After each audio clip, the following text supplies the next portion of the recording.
In many places around the world, they tell you that to be smart, you need to go through 12 years of school, 4 years of college, and 6 years of grad school. But what really happens? In the end, you might be stuck on the streets. But there is an advantage to this. If you talk about how you couldn't find a job on a forum, at least you'll be able to write great English. As the title of this article suggests, being smart is actually really easy.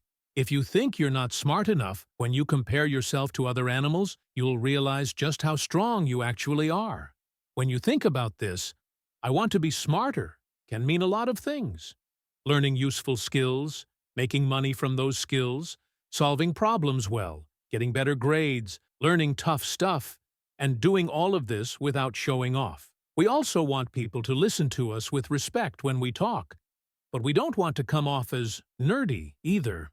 But a lot of advice you see online is so vague that only people like Oprah and Socrates can follow it. If you're looking for something more practical and usable right now, here's what you need to know.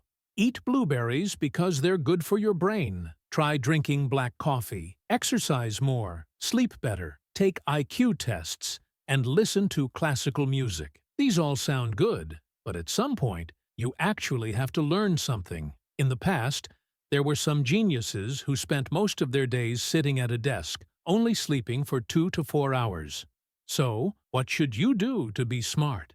It takes more than just a few brain hacks from a Facebook post or a WikiHow article.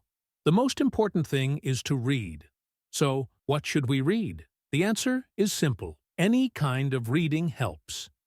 Fiction books help you read faster and can improve your vocabulary. Also, if you read a lot of dialogue, you might feel like you have more friends. But most people lean more towards nonfiction books because these are super useful for sharing interesting facts in conversations. For example, by reading this book, you can talk like someone who knows a lot about history. But the key is not to go overboard. Instead of asking, "Is it true that we evolved from monkeys?" you can say, "Yes, that's right. I recently read that humans and monkeys actually evolved side by side. Not just that we evolved from monkeys. Being smart and humble at the same time, while also connecting with people, is totally possible. The key is teaching others what you know, without looking down on them. This way, people will learn something from you, and that makes you both smart and respectable. So, how do you find these books? It's actually pretty simple. You don't need to focus on the 5 books everyone says you should read.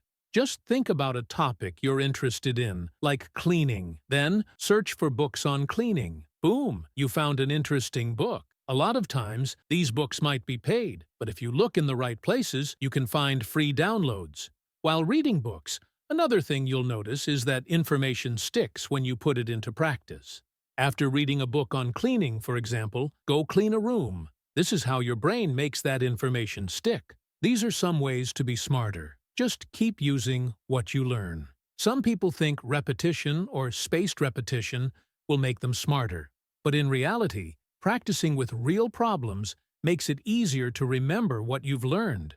If you don't have real problems to solve, create your own questions and raise the stakes.